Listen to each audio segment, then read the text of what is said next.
영적인 고백하도록 하겠습니다. 우리 안에 있는 죄악들을 또 살피고 또 하나님 앞에 교만했던 것들 반성하고 깨닫지 못한 죄악들 깨닫게 해달라고 잠깐 기도하도록 하겠습니다.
그러므로 너희가 회개하고 돌이켜 너희 죄 없이 함을 받으라. 이같이 하면 새롭게 되는 날이 주 앞으로부터 이를 것이요. 아멘. 다 같이 일어나서 감사 찬송하겠습니다. 시편 찬송가 227장 시편 116편 12절에서 19절 말씀으로 찬양하겠습니다.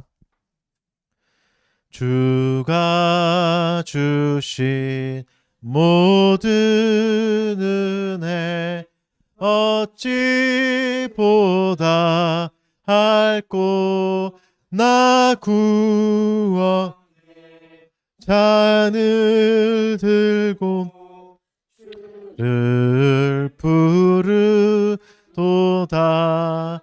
주의 모든 백성 앞에 나의 모든 서원 복되신 주 여호와께 다 갚겠습니다. 주는 주의 사랑하는 성도의 주는 것 귀중히 보사 그 영혼 맞아 주시도다.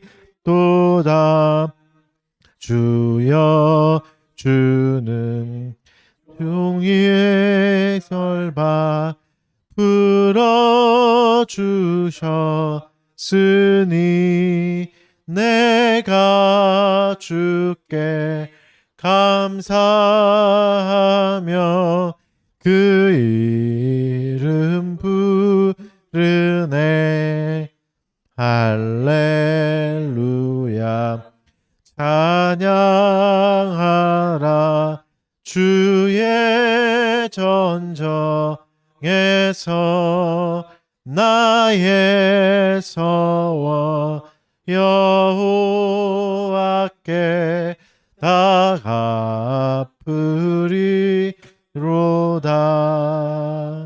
아멘. 자리에 앉으시고 기도하겠습니다. 제가 잠깐 기도하겠습니다. 여호와여 왕이 주의 힘으로 말미암아 기뻐하며 주의 구원으로 말미암아 크게 즐거워하리이다. 아멘. 영원한 사랑과 은혜의 근원이신 하나님 아버지, 이 아침에 저희를 깨우시고 또 새로운 날을 선물해 주셔서 감사합니다.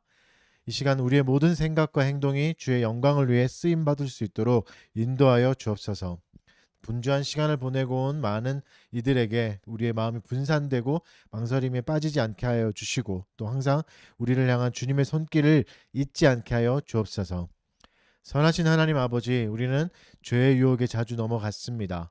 우리의 잘못을 인정하며 회개합니다. 우리가 타인에게 가한 상처와 아픔에 대해서 깊이 뉘우치며 주께 용서를 구합니다. 그리고 우리의 매일의 걱정과 스트레스 속에서도 하나님의 평안을 붙들 수 있도록 우리의 마음을 집중시켜 주옵소서. 또 작은 죄악에도 눈 감지 않고 정직한 삶을 살아갈 수 있는 은혜를 베풀어 주옵소서. 성부 성자 성령의 거룩하신 사역에 참여하게 하시고 하나님의 사랑 안에서 살아갈 수 있게 하옵소서. 우리의 영혼을 치유하시고 성령님의 위로가 저희 마음에 가득 차도록 도와주십시오. 세상의 어려움에서 오는 괴로움이 이 시간에 해소되게 하시고 주의 말씀에 귀 기울일 수 있게 하여 주옵소서. 두려움과 의심이 가득한 마음을 안정시키고 주님에 대한 신뢰를 더욱 굳건히 할 수 있게 하여 주옵소서. 주의 몸된 교회가 세상의 빛으로서의 역할을 감당할 수 있도록 힘과 지혜를 부어 주옵소서. 모든 교회가 진리의 말씀을 가르치고 기도와 성례를 통해 성도들을 양육할 수 있도록 인도하여 주옵소서. 이 나라와 도시 또 모든 시민들에게 정의와 평화가 가득하게 하시고 각자의 위치에서 선을 행할 수 있는 마음을 주옵소서. 달빛교회 공동체의 모든 구성원들이 서로를 사랑하고 지지하며 또 각자의 삶 속에서 하나님의 은혜를 체험할 수 있게 해주십시오. 모든 성도들이 일상에서 주의 사랑을 실천하고 그 사랑을 통해 주변 이웃과 공동체에 기여할 수 있게 하여 주옵소서. 우리에게 주신 은사를 소중히 여기게 해주시고 발전과 성장을 통해 하나님께 영광을 돌리고 이웃에게도 유익을 줄 수 있는 사람이 되게 하여 주옵소서. 성도들의 건강을 지켜주시고 우리의 마음도 잘 다스리게 하여 주셔서 마음과 생각으로도 사랑을 전하는 사람들이 되게 하여 주옵소서. 우리를 불안에서 구원하여 주시고 근심과 걱정을 주께 맡기고 성실한 하루를 살아갈 수 있게 하여 주옵소서. 오늘 주께서 말씀을 전파하여 주실 때 또 성령께서 우리의 마음에 빛을 비춰 주셔서 말씀의 진리를 온전히 이해하고 적용할 수 있게 하여 주옵소서. 우리 모두가 주의 뜻을 깨닫게 하여 주시고 또 그 뜻대로 살아가는 복된 시간을 가질 수 있게 하여 주옵소서. 이 모든 말씀 예수 그리스도의 이름으로 올려드립니다. 아멘. 말씀 보겠습니다. 오늘은 에스더 9장 20절에서 10장 3절까지 말씀 보도록 하겠습니다.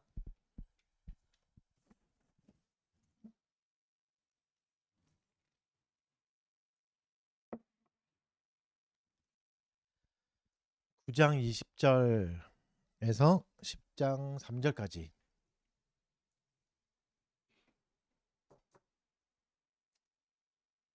제가 한번 봉독해 드리겠습니다. 모르드게가 이 일을 기록하고 아하수에로 왕의 각 지방에 있는 모든 유다인에게 원근을 막론하고 글을 보내어 이르기를 한 규례를 세워 해마다 아달월 14일과 15일을 지키라.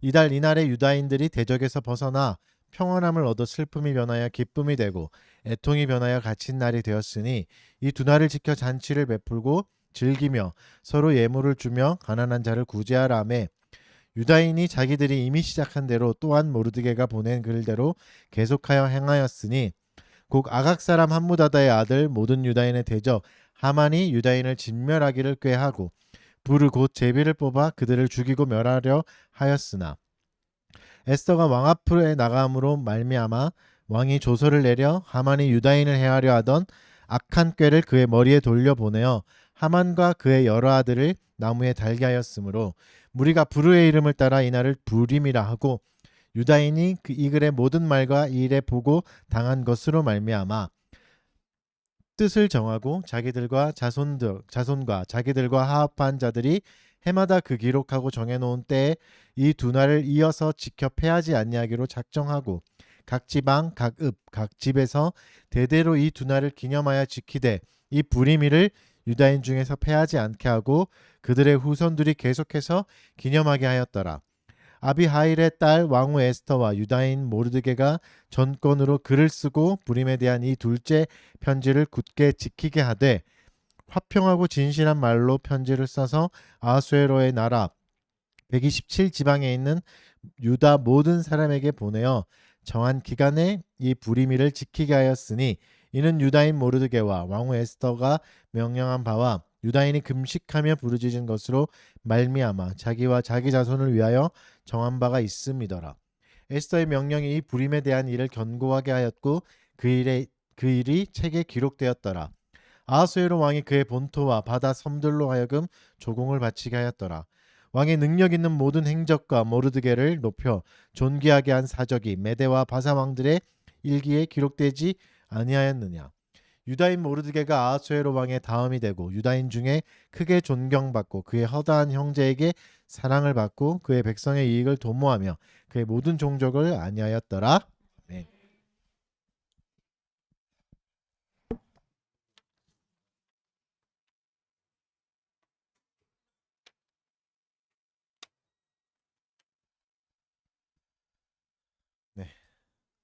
오늘은 이제 에스더 10번째 시간입니다. 에스더 마지막인데 기억하기 위하여란 제목 가지고 말씀 전하도록 하겠습니다. 에스더 이야기가 이제 다 끝이 났죠. 사실 이야기는 이제 진작에 8장에서 이제 다 끝이 났고 이제 나머지 이제 설명들이 계속 이어지고 있습니다. 이제 뭐 다 종결된 것 같은데 무슨 이야기가 더 남았나 하겠지만 사실 이제 이 마지막 부분이 제일 중요하긴 합니다. 왜냐하면 뭐 앞에까지는 옛날에 있었던 일이지만 이제 뒤에부터의 이야기는 우리에게도 후손들에게도 이제 지키라고 영향을 미치는 사건이기 때문에 뒤에가 굉장히 중요하죠. 기적적인 사건이나 영웅적인 행동들이 시대마다 일어나기도 하지만 신앙에서도 일어나긴 하지만 쉽게 잊혀집니다. 좀 뭐 그게 과거가 계속해서 영향을 미치는 건 어렵죠. 그 과거를 기억하는 게 왜 우리에게 중요한 일인가 한번 생각해 보시고 또 우리 민족도 아니고 유대인의 절기잖아요. 유대인의 절기가 한국 사람인 우리에게 왜 중요한가 한번 생각해 봤으면 좋겠습니다.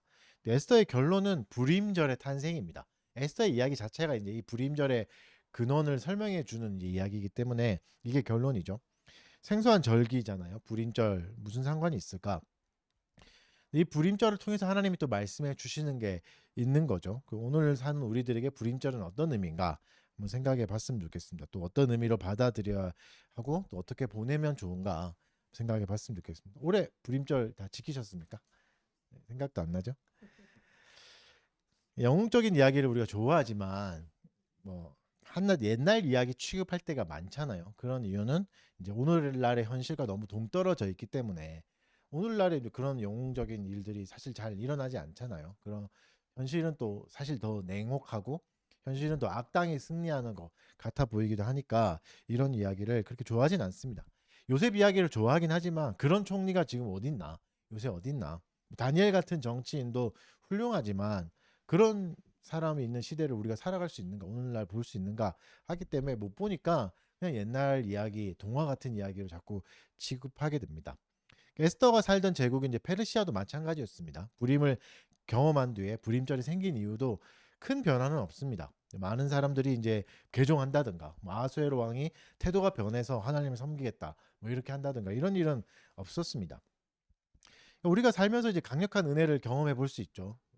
큰 은혜를 경험하고 이제 주님의 뜻대로 살아야지 막 이렇게 결심할 때가 많았을 텐데 아무리 그런 은혜를 경험해도 내가 살아갈 세상이 여전히 변하지 않는 거죠. 여전히 사람들은 나한테 거짓말하고 사기치고 상처 주고 이러다 보니까 아무리 큰 경험을 해도 어, 쉽지 않습니다. 이 신앙을 지켜가는 게 세상은 여전히 불합리하고 부조리하고 이런 게 변하지 않으니까 이 세상에서 믿음으로 사는 게 굉장히 어려워지는 거죠. 실망스럽잖아요. 실망스러운 세상을 경험하고 그럼 이 사람 신앙인들은 어떻게 살아가야 되는가? 한번 또 오늘 본문을 통해서 한번 알아보도록 하겠습니다.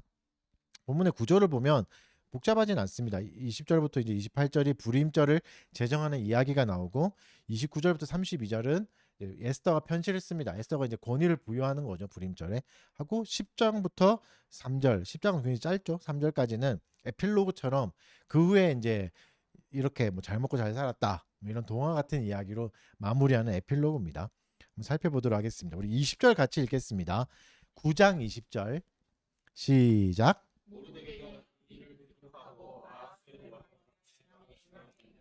유다인에게 원글을 막론하고 글을 보내어 20절부터는 이제 모르드게의 편지입니다. 29절부터는 에스더의 편지고 모르드게가 편지를 쓰는 거죠. 전국에 있는 유다인들에게 편지를 보내서 이제 이날을 기억하자. 이날이 뭐죠? 불임절 14일과 15일 이틀을 다 기억하자. 14일은 전국에 있는 사람들이 다 지키는 날. 15일까지는 수산 불임이라고 해서 수산성에 있는 사람들이 지키는 불임해서 이 두 날을 기념하자 하는 거죠. 이게 좀 특이한 게 성경에 나오는 절기들은 하나님이 다 만들어 주셨습니다. 하나님이 이제 역사하신 날, 기적같이 구원하신 날을 기념하라 하셔서 이제 했지만 이제는 유다인들이 스스로 만들어내는 거죠.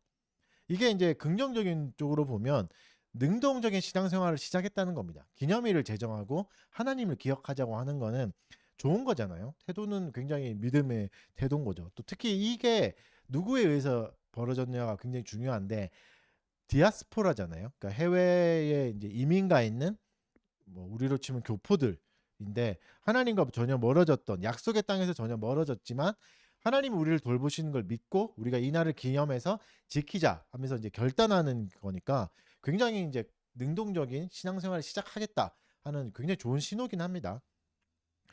여기서 이제 절기가 주는 유익도 한번 생각해 봐야 하는데 절기가 주는 유익이 뭘까? 기념일 있으십니까? 여러분 뭐 연애를 안 해서 잘 모르시죠? 생일은 있으니까 그쵸? 생일이 기념일이잖아요. 기념일의 유익이 뭔가?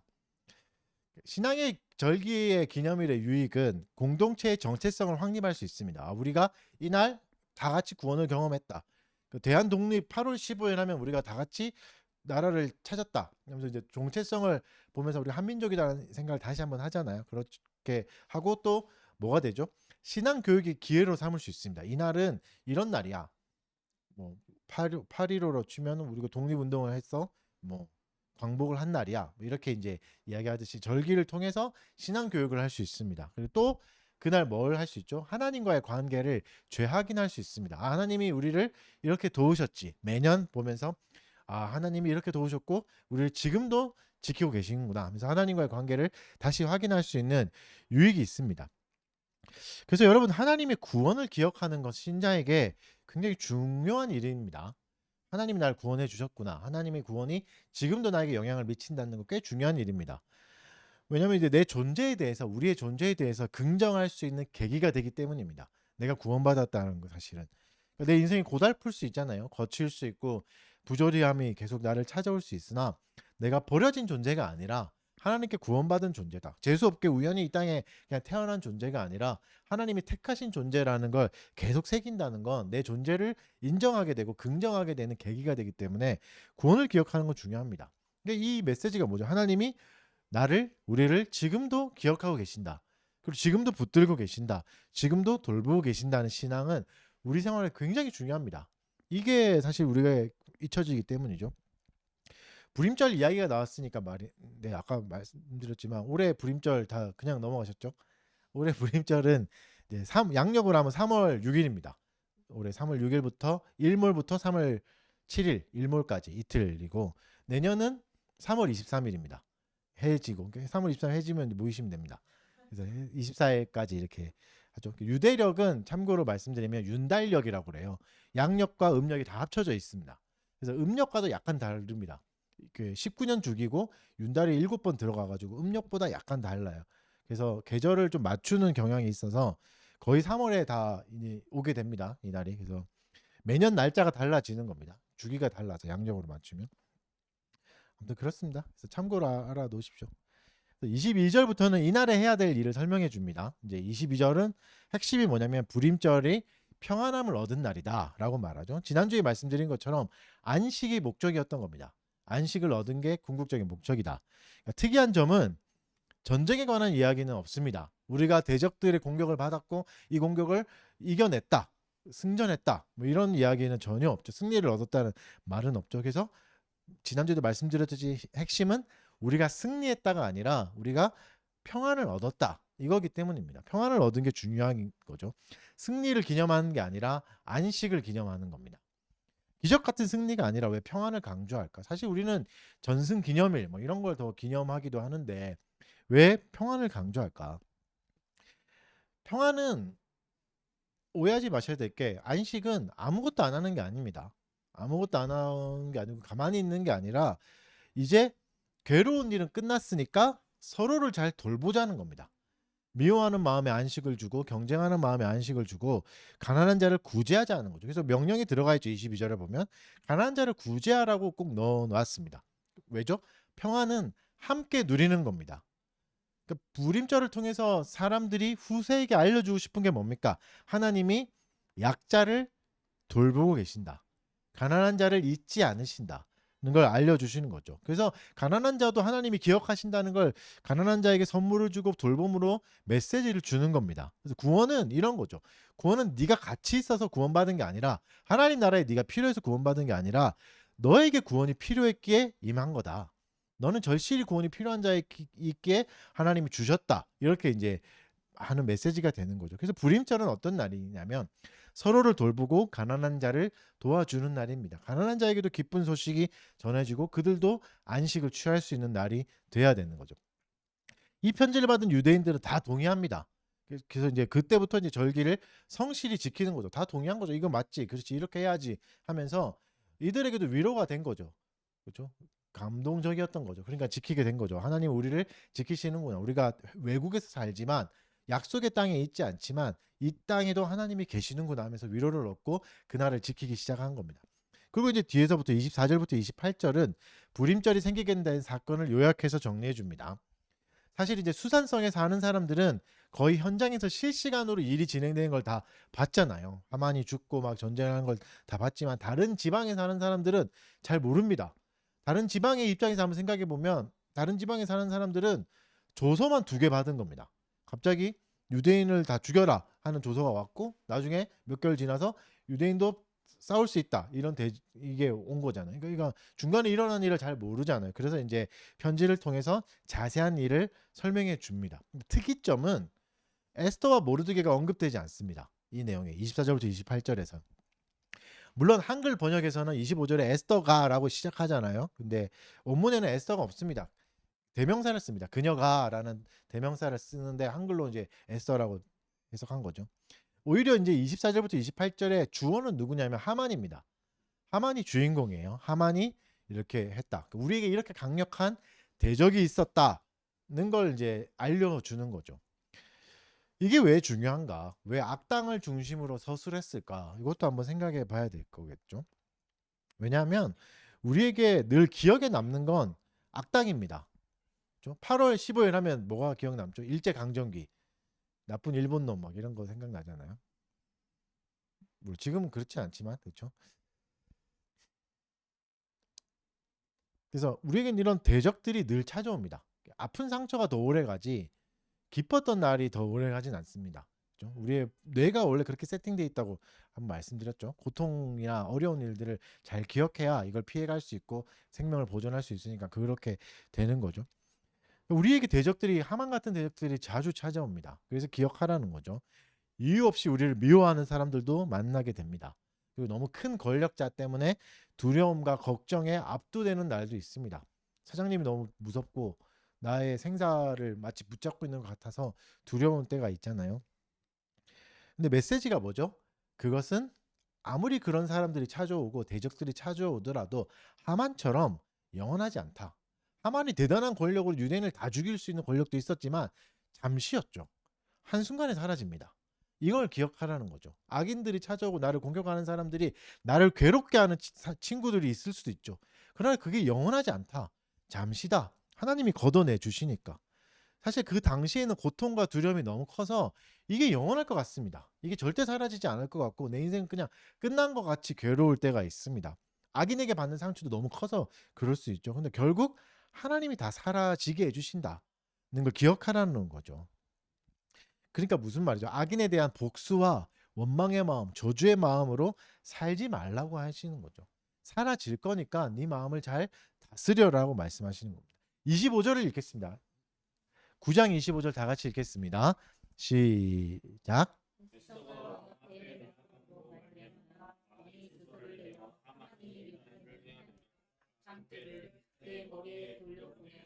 하만과 그의 여러 아들을 나무에 달게 하였습니다. 아까 말씀드렸듯이 이 구절은 원문에는 에스더가 나오지 않습니다. 그녀가라는 대명사로 시작합니다. 그래서 약간 다른 해석도 가능합니다. 그녀가이기 때문에 그녀가가 꼭 에스더를 받지는 않아요.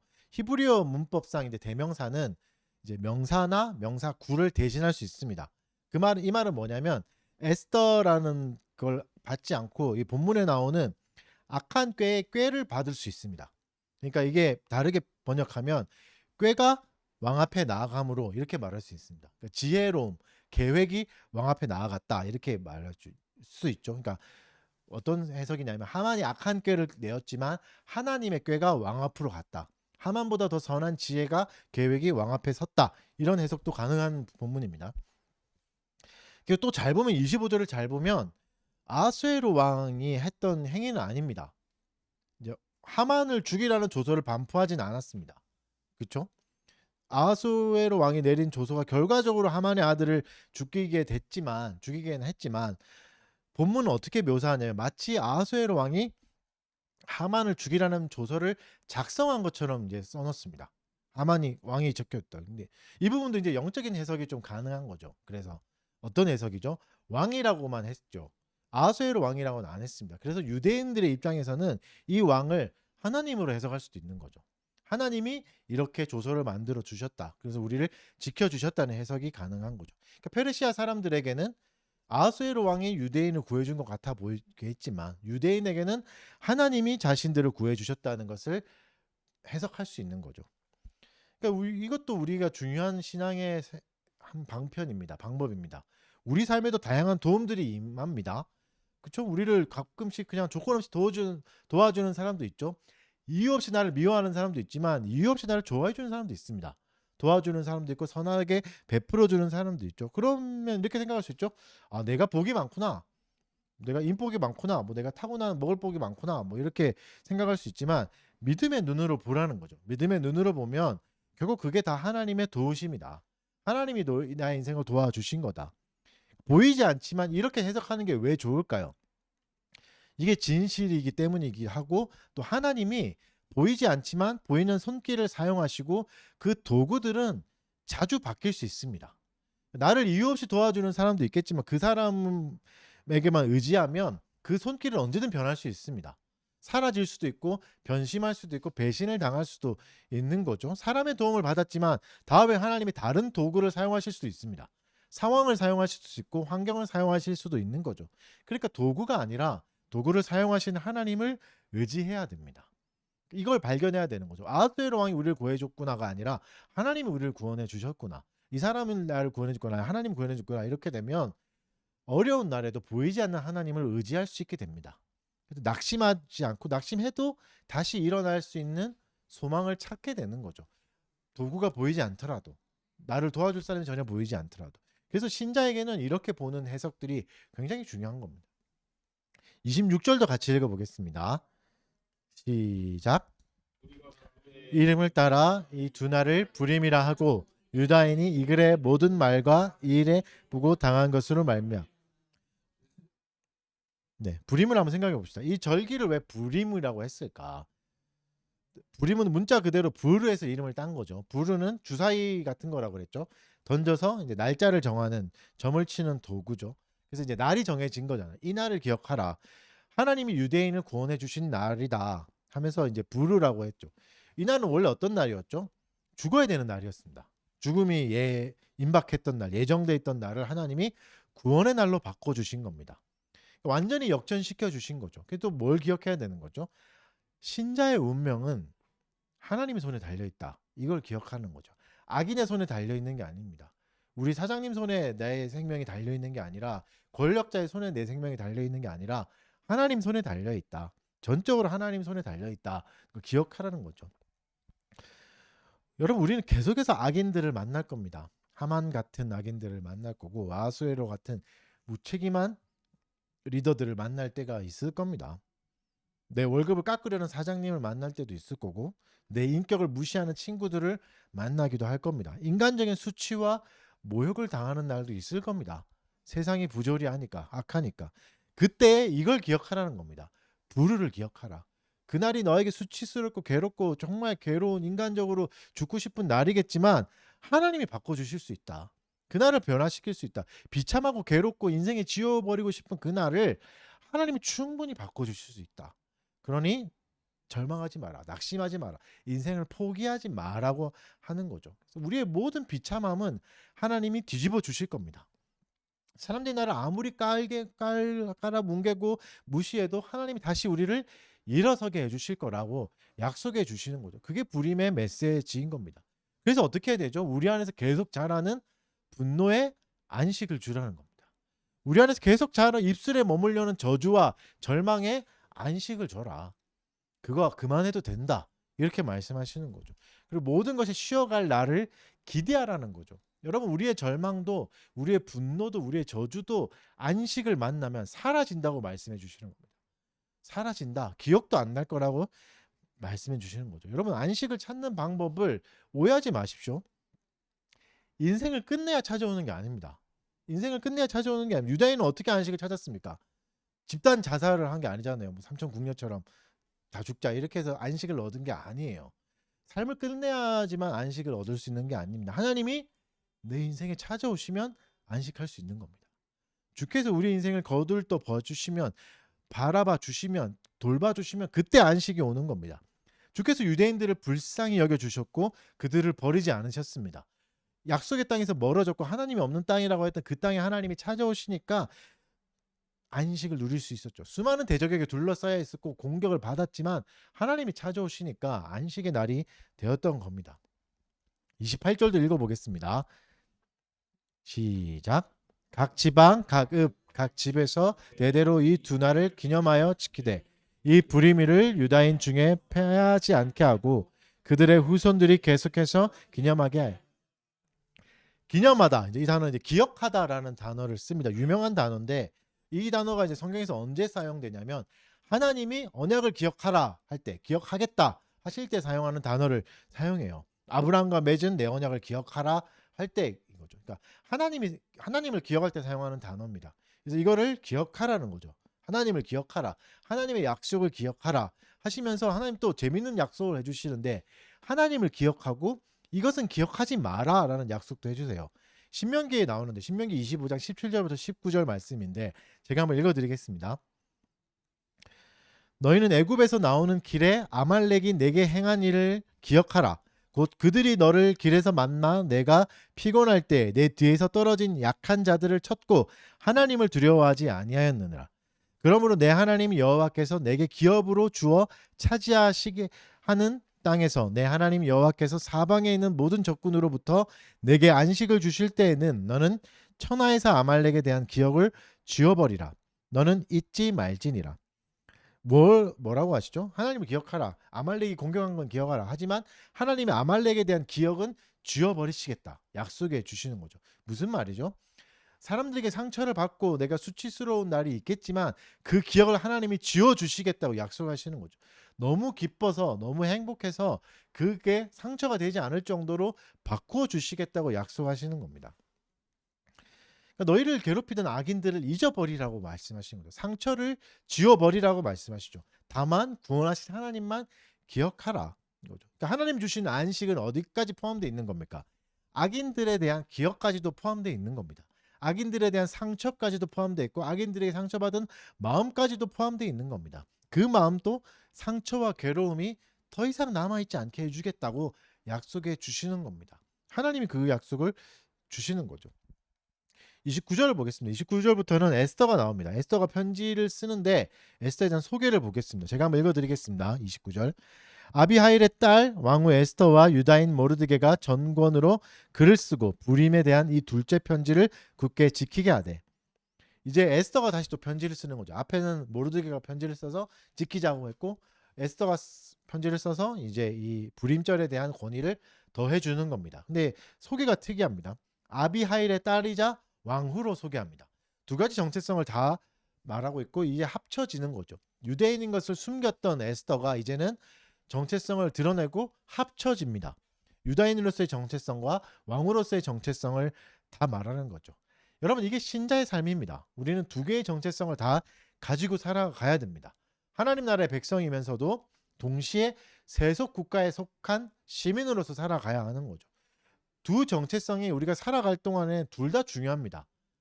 하나님 나라 백성인 것만 중요하고 나머지는 뭐 좀 무시해도 되고 이게 아니라 두 가지 정체성이 다 중요한 거죠. 왜냐하면 하나님이 우리를 두 왕국에 두셨기 때문입니다. 하나님의 허락하심입니다. 그럼 이 두 왕국을 살아가는 게 어떻게 살아가야 되나? 왜냐하면 한 왕국은 하나님 나라겠지만 한 왕국은 세속 국가고 부조리가 있고 불합리가 있고 계속해서 아픔과 슬픔이 일어나는 나라니까. 그럼 어떻게 살아가야 되는가? 30절을 다 같이 읽겠습니다. 에스더 9장 30절 읽겠습니다. 시작. 30절 화평하고 네. 맞죠? 네. 시작.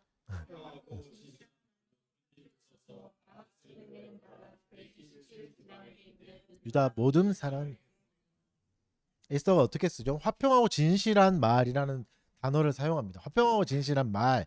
이제 에스더가 이제 화평하고 진실한 말을 썼다. 이렇게도 볼 수 있고 또 이제 스가랴에서 언급되는 단어이기도 합니다. 화평과 진실이라는 것. 스가랴 8장 19절 말씀 제가 읽어 드릴게요.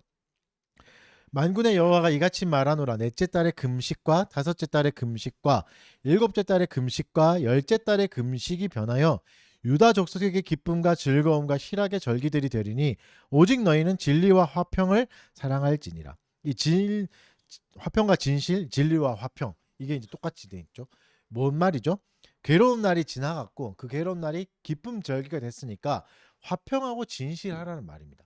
화평하고 진실할 때가 되었다라는 거죠.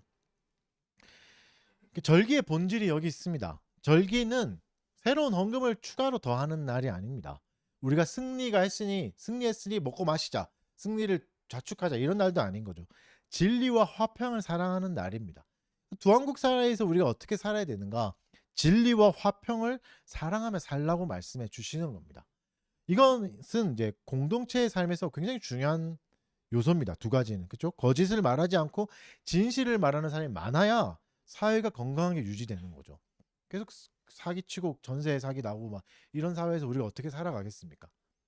그리고 서로를 끌어내리는 경쟁이 아니라 함께 잘 살기 위해서 서로를 도와주고 가난한 자를 돕는 화평한 사회가 되면 훨씬 더 공동체는 풍성해지겠죠. 그러니까 공동체를 살아가기에, 사회적 인간이 되기에 이 두 가지는 굉장히 중요한 가치입니다. 필요한 가치인 거죠. 흔히 이제 우리로 표현하면 땅값이 오르기 가장 좋은 조건이 이거잖아요. 그 동네 사람들은 거짓말하지 않더라, 사람들에게 친절하더라, 이거잖아요. 그렇죠? 그런 동네에 살고 싶잖아요, 여러분 다들. 죄송합니다. 저의 본심인가?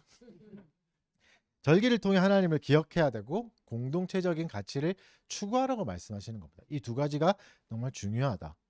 여러분, 흔히 이제 축복에 빠진 사람, 축복을 받은 사람들, 또 은혜를 경험한 사람들이 빠지기 쉬운 함정이 뭐냐면 나는 특별하다는 생각입니다. 나는 특별해. 물론 특별하죠. 특별하지만 나만 특별한 건 아닙니다. 근데 나만 특별하다라고 가는 거죠. 이 특별함은 나의 우월함을 북돋아주는 말은 아닙니다. 특별한 건 뭐죠? 타인을 섬길 수 있는 도구가 돼야 되는 거죠. 진실과 화평으로 가야 되는 거죠. 나는 특별하니까 나는 뭘 해도 괜찮아, 너는 이게 없네? 재수 없는 사람이구나, 이렇게 보는 건 나쁜 생각이죠. 선민의식에 빠지는 거잖아요. 내가 받은 축복이 이웃에게로 흘러가야지, 나의 특별함이 이웃에게로 흘러가야지, 그냥 나만 특별하다는 존재에서 끝나면 잘못된 기독교가 되는 겁니다. 진리와 화평이 없는 공동체가 되어버리는 거죠. 그러면 이렇게 절기에 유익함들이 많은데 절기를 지켜야 되는가? 우리가 내년 3월 23일 밤부터 모여가지고 무림절을 지켜야, 이게 좋은 뜻이잖아요. 이렇게 좋은 뜻이 있으니까 지켜야 되는가? 그렇지는 않습니다. 절기의 본질을 다시 생각해 보면 하나님의 구원을 기뻐하면서 가난한 이들과 복음을 나누는 거죠. 하나님 우리에게 주신 안식을 기념하는 날이잖아요. 여전히 우리가 세상과 싸우고 있고 세상과의 부딪힘이 있고 상처가 있지만 다시 오실 왕이 있으며 이 날을 기대하며 서로를 격려하는 날이잖아요. 근데 이게 신약에서 완성됐습니다. 예수 그리스도가 오심으로 절기가 가리키고 있는 모든 상황들이 다 완성됐습니다. 그래서 절기보다 더 크신 일을 기념하는 거죠. 이제는 절기보다 더 크신 존재가 있는 겁니다. 예수님이 더 큽니다. 성탄절보다 예수님이 더 큰 거죠. 어떠한 절기보다 부활절보다 예수님 자체가 더 큰 거죠. 그래서 절기는 그리스도를 가리키는 표지판입니다. 이렇게 가면, 이 절기대로 가면, 이걸 잘 지키면 그리스도를 볼 수 있어 라는 표지판이죠. 그림자 같은 거죠. 그래서 원형이 오신 거죠. 그래서 더 본질인 그리스도를 기억하면 됩니다. 이제는 그리스도를 기념하면 되죠. 성부 하나님 안에서 그리스도가 모든 것을 완성시키셨습니다. 우림절의 모든 것을, 6월절의 모든 것을 완성시키셨습니다. 그 그리스도가 우리에게 무엇을 명령하셨습니까? 나를 기념하라고 명령하신 거죠. 직접 제정하신 세레모니가 있죠. 성례가 있잖아요. 이것을 성실히 행하면 됩니다. 절기의 정신은 어디에 녹아 들어가 있습니까? 성찬에, 세례에, 성례에 녹아 들어가 있는 겁니다. 그리고 또 하나님이 기억하라고 명령하신 날이 있죠. 십계명에서 유독 이 날은 기억하라고 하신, 사계명으로 붙여봐 주신 안식일입니다. 이 날을 기억하라는 거죠.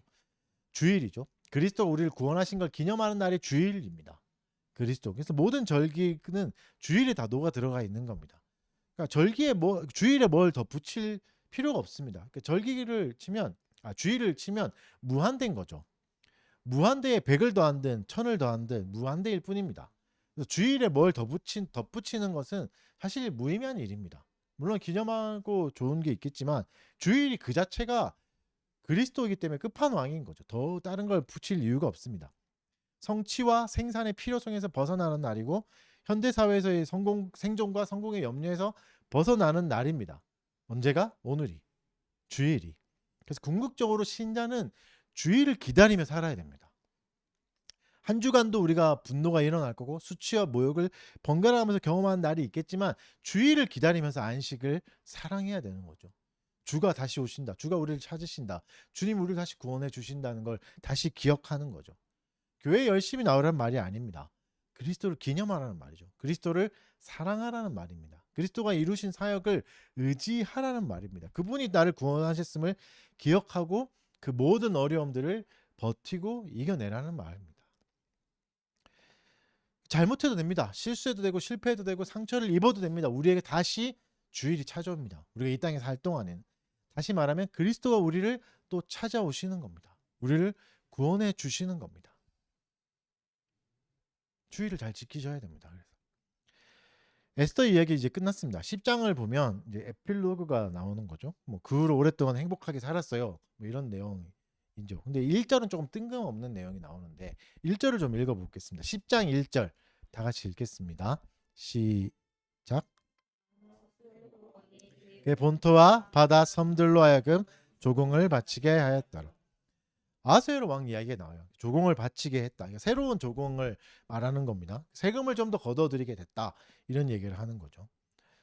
이 구절을 이제 요셉이 총리가 돼서 이제 그 애굽에 이집트에 있는 사람들에게 세금을 거두는 이야기가 나오거든요. 그 구절과 연결해서 축복받았다 이렇게 이제 얘기하기도 합니다. 제국이 축복받았다.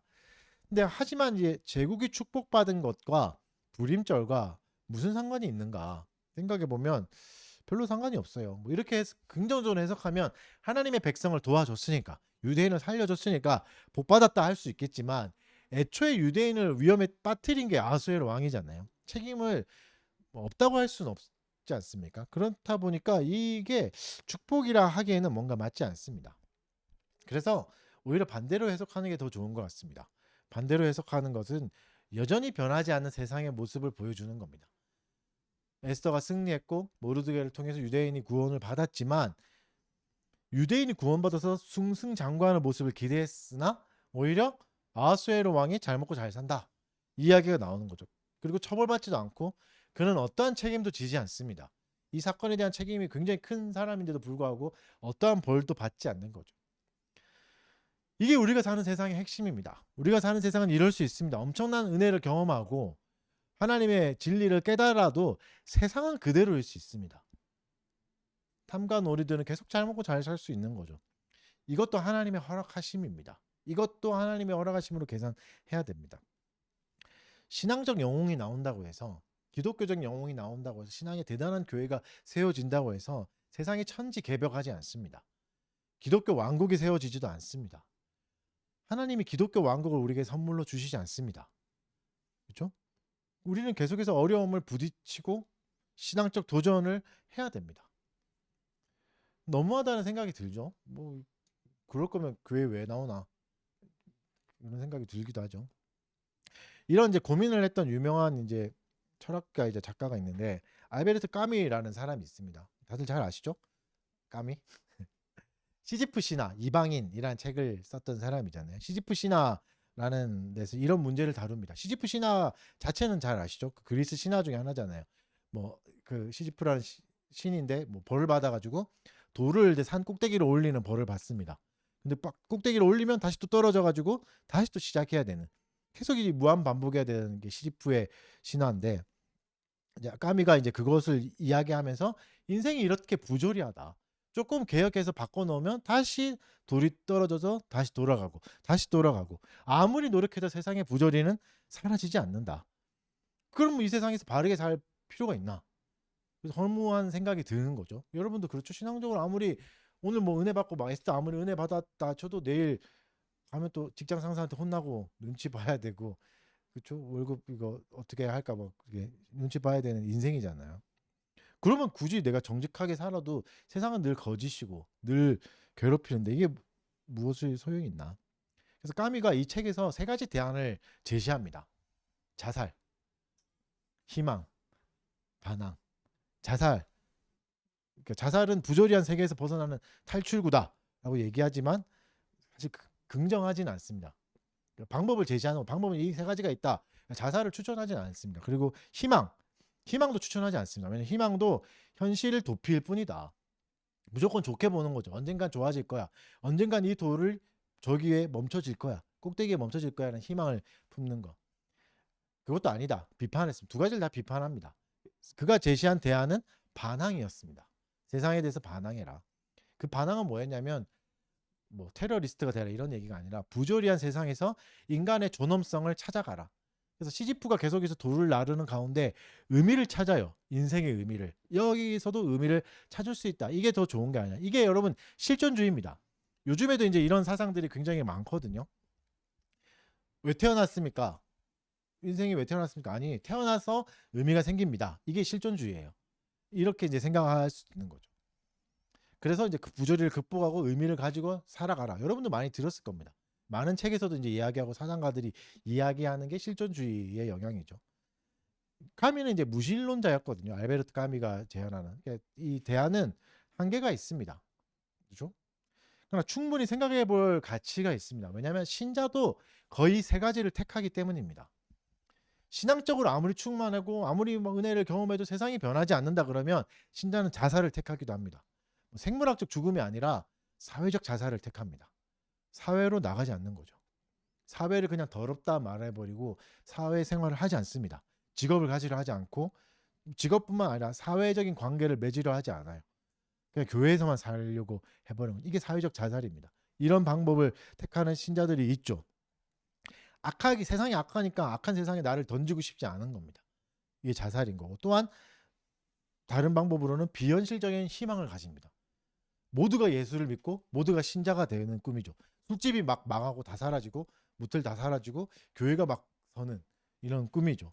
물론 좋은 꿈이지만 현실적으로 불가능합니다. 왜죠? 하나님이 택한 백성이 있고 유기자가 있기 때문입니다. 모두가 다 신자가 될 수는 없습니다. 애초에 하나님이 택하지 않은 사람이 있기 때문에 불가능한 일입니다. 원론적으로. 그래서 신자가 택할 게 뭐죠?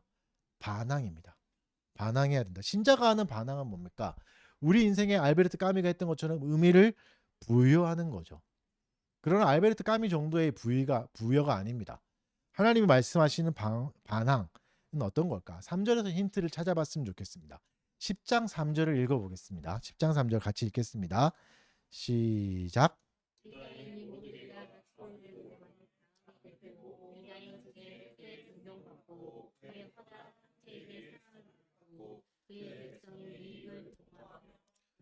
종족을 아니하였다.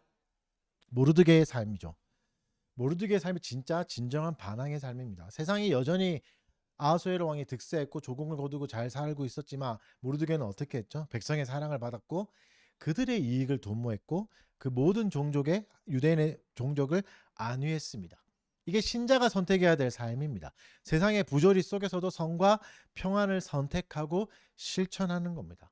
이것은 마치 모르드게의 묘비명과 같습니다. 모르드게가 이렇게 살았다. 그의 삶을 한 줄로 요약하면 이랬다라고 말하죠. 그는 선과 평안을 사랑했다라고 말해주는 거죠. 거친 세상을 살면서 우리가 붙들어야 될 것도 이겁니다. 선과 평안을 사랑하는 겁니다. 여러분 한번 생각해 보시죠. 기독교 역사가 2000년이 넘었죠. 한국에 기독교가 들어온 지도 100년이 넘었습니다. 그러면 그 시간 안에 모르드게 같은 사람들이 에스더 같은 사람들이 왜 없었겠습니까? 그에 준하는 사회적 위치와 권력과 권위와 능력을 얻은 사람들이 있었습니다. 인생이 뒤집히는 은혜를 경험한 사람은 너무도 많았죠. 굉장히 많았죠. 근데 그들이 진짜 모르드게와 에스더 같은 열매를 맺었는가? 한번 생각해 보십시오. 그들이 진짜 선과 평안을 사랑했을까? 사람들과 사랑을 나눴을까? 안위했을까? 그럼 떠오르는 사람이 몇 명이 없죠? 거의 안 떠오르기도 하죠. 그래서 여러분 여전히 우리를 절망에 빠지게 할 세상에 대한 반항은 서로 사랑을 나누는 겁니다. 서로를 존중해 주는 거고 서로를 아껴 주는 겁니다. 나의 성공, 나의 특별함을 어떻게 사용할 수 있을지 고민해야 되는 거죠. 이 고민이 있어야 됩니다. 여러분 한번 생각해 보죠. 지금 만약에 우리 인생에 여러분에게 10억이 생긴다면, 지금 가장 오늘 표정이 좋아지는 10억이 생긴다면 어떻게 하겠습니까? 너무 기쁘죠 지금 막 이렇게 엄청 밝아진 거 아세요 여러분 지금? 10억이 생기면 어떨까? 한번 생각해 보죠. 뭐 여러 가지 사용처를 생각해 볼 수 있겠죠. 뭐 이것도 저것들 가족을 돌보고 나이가 뭐 사고 싶었던 거 사고 이런 것들이 있는데 잘 생각해 보시죠. 그 안에 선과 평안을 사랑하는 계획을 넣을 수 있는가? 거의 없죠. 저도 뭐 거의 없어요. 10억.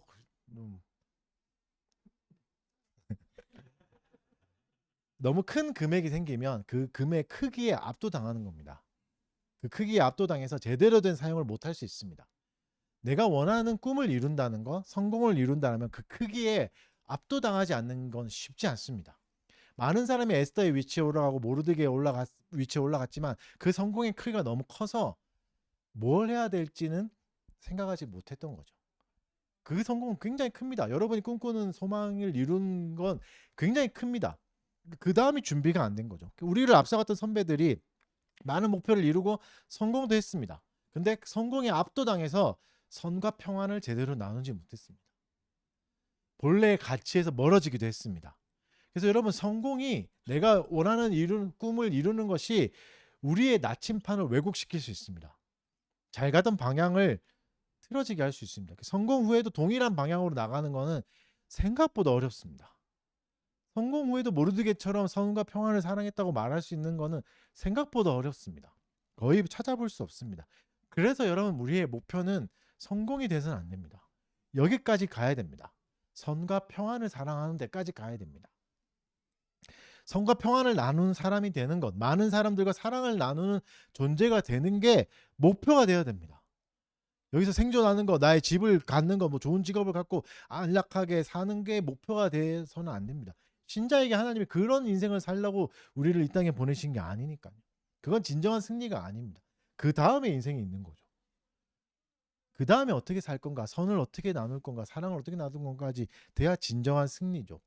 여러분 잠깐 나타나는 영웅이 될 수 있습니다. 에스더 같은 존재가 될 수도 있죠. 타인에게 없는 재능과 환경을 받을 수도 있습니다. 하지만 그건 진정한 축복이 아닙니다. 그것을 어떻게 사용했나에 따라서 진짜 축복인가가 판가름 나는 거죠. 사람들이 안위를 살피고 사람들을 돕고 사랑을 했는가 하는 거죠. 내 존재가 위로가 되는가입니다. 내가 존재하는 곳에서 평안이 임하는가입니다. 여러분 무서운 생각을 한번 해보십시오. 내가 없으면 공동체가 위로받게 되고 내가 없으면 그 공동체 되게 평안하다면 내가 하만입니다. 내가 하만이죠. 그러면 성공한 괴물입니다. 하만은 성공한 자였지만 괴물이었죠. 그가 있으면 그가 있는 공동체는 위태로워졌고 그가 있는 공동체는 괴로워졌고 평안이 없고 선도 없었습니다. 내가 그런 존재 될 수 있습니다. 신자가 선물을 받아서 성공해서 하만 같은 존재가 될 수 있습니다. 성공은 신자를 찾아올 수 있습니다. 하지만 그 성공은 신자를 하만으로 만들어 버릴 수 있습니다. 하만을 꿈꾸지 마십시오. 성공을 꿈꾼다면, 안락한 삶을 꿈꾼다면, 더 이상 어려움이 없는 삶을 꿈꾼다면 하만과 똑같습니다. 하만과 다를 바가 없습니다. 우리의 목적이 세속적 성공이 돼서는 안 됩니다. 평안을 나누는 날이, 내 존재가 사람들에게 위로가 되는 날이, 나를 통해서 사람들이 평안을 얻는 날이 최종 목표가 돼야 되는 거죠. 오늘 본문은 불임절을 제정하는 이야기를 살펴봤습니다. 불임절이 주는 메시지는 뭐죠? 하나님을 기억하라는 거죠. 괴로운 날에, 힘든 순간에 기억하라. 하나님은 가장 작은 존재인 나도 기억해 주신다는 걸 잊지 마라. 그리고 실질적으로 그걸 기억할 수 있게 서로를 도와주라라는 거죠. 가난한 자를 도와주라. 하나님 너를 잊지 않았다는 메시지는 가난한 자를 도와줌으로써 전해지는 거죠. 세상의 불의함 때문에 내 마음을 닫지 마라 말씀하고 계십니다. 신자의 구원은 상처를 딛고 일어나서 선과 평안을 사랑하는 사람으로 자라가는 겁니다. 이게 신자가 누리는 특권입니다. 여러분 드라마틱한 변화를 겪는 사람들은 많습니다. 신자가 아니어도 많아요. 자수성가하는 사람들은 신자가 아니어도 많아요. 그러나 이 드라마틱한 변화를 통해서 선과 평안을 사랑하는 사람들은 신자만 누릴 수 있는 특권입니다. 진짜 절기는 그리스도입니다. 그리스도가 완성시키셨습니다. 그래서 우리에게는 주일이 남아 있고 1년을 기다리지 않아도 되는 거죠. 6일만 기다리면 되는 거죠. 그리스도가 제정하신 성례가 남아 있습니다. 이것을 풍성하게 누려야 됩니다. 주일은 풍성히 하나님을 누리는 날입니다. 가난한 자를 사랑하고 서로를 돌보는 날이고 내 존재가 위로가 되는가 다시 점검해보고 그렇게 되게 해달라고 소망하는 날이 되는 거죠. 여러분, 세상은 늘 제자리일 겁니다. 늘 부조리할 겁니다. 늘 거짓을 사랑합니다. 신자는 이런 세상에 반항해야 됩니다. 무엇으로? 선과 평안을 사랑함으로, 사랑을 실천함으로 반항해야 됩니다. 세상의 방법으로 성공하겠다는 생각으로는 반항이 아닙니다. 세상과 똑같아지려고 하는 거죠. 하만이 되려는 거죠. 하나님을 즐거워하고 하나님을 영화롭게 하는 게 진짜 최종의 목표가 되지 않으면 하만이 될 수 있습니다. 이것을 추구해야, 하나님을 추구해야 선과 평화를 진짜 사랑할 수 있게 되는 겁니다. 시간에 우리 이렇게 기도합시다. 이 성공을 좀 잘 누리게 해달라고 기도했으면 좋겠습니다. 우리가 원하는 목표를 이루어 줄 수도 있겠지만 그것을 잘 누리게 해달라고 기도하시고 또 그리스도를 잘 기념하게 해달라고, 이 주일에 생각해야 될 것들을 잘 생각하고 내가 속한 공동체가 나를 통해서 위로를 받고 나를 통해서 평안을 전해받게 해달라고, 그런 존재가 되게 해달라고 우리 다 같이 잠깐 기도하도록 하겠습니다.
사랑하는 주님, 에스더의 말씀을 통해서 우리에게 진리를 가르쳐 주셔서 감사합니다.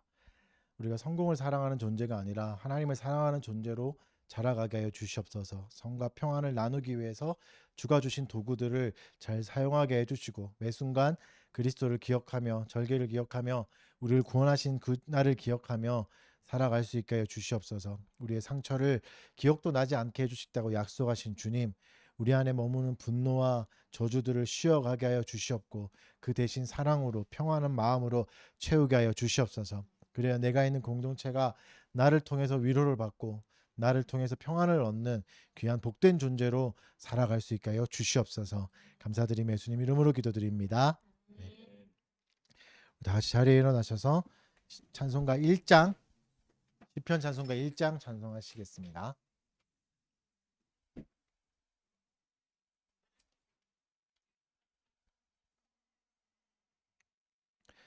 복이 있는 사람 누구뇨, 악한 길 버리고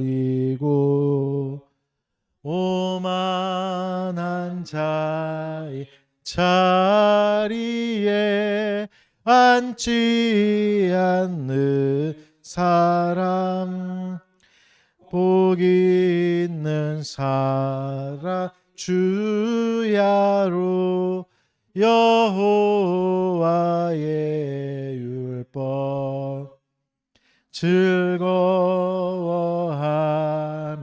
묵상해 따르는 자로다. 저는 시내가에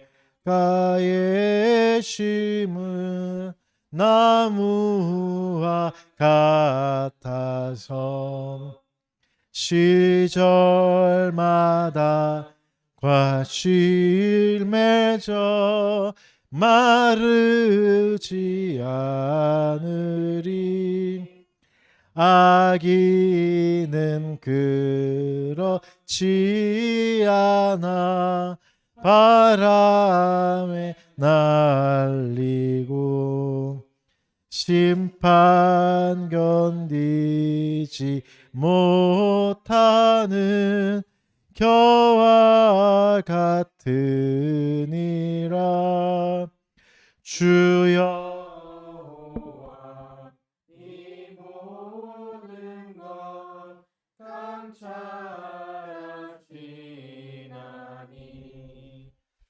의인의 길 형통하나 악한 자 망하리. 헌금을 위해서 제가 기도하겠습니다. 사랑하는 주님 감사합니다. 부조리한 세상 속에서도 우리에게 은혜를 더하여 주시고 재물 얻을 힘을 더하여 주셔서 주가 주신 열매들 우리가 다 가지지 않고 이웃을 위해서 사랑하기 위해서 내어놓게 하신 것 감사드립니다. 하나님, 교회가 이것을 잘 사용할 수 있는 지혜도 허락하여 주시고 따뜻한 마음도 더하여 주셔서 가난한 자들, 소망을 잃은 자들을 위로하는 데 잘 쓰게 하여 주시옵소서. 또 교회를 건강하게 세워가는 데 물질을 잘 사용하게 하여 주셔서 주님이 주신 축복으로 많은 사람들의 위로가 되고 또 평안이 되는 교회가 되게 하여 주시옵소서. 감사드리며 예수님 이름으로 기도드립니다.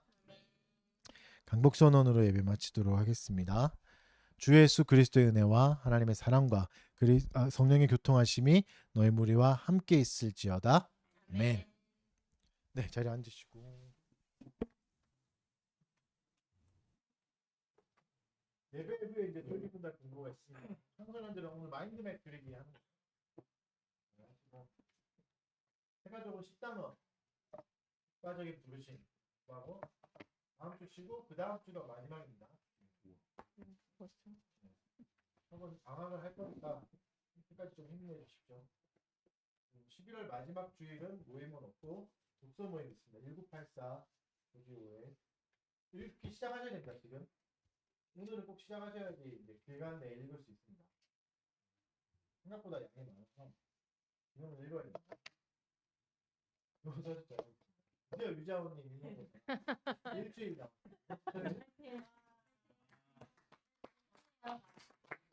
좋네요. 강남고등학교 가요? 갔다 오십시오. 김광희 형네는 둘 다 아프다고 그러셨고 낫고 감기. 유정이는 중간에 카톡이었어. 지금 일어났대. 알람을 못 듣고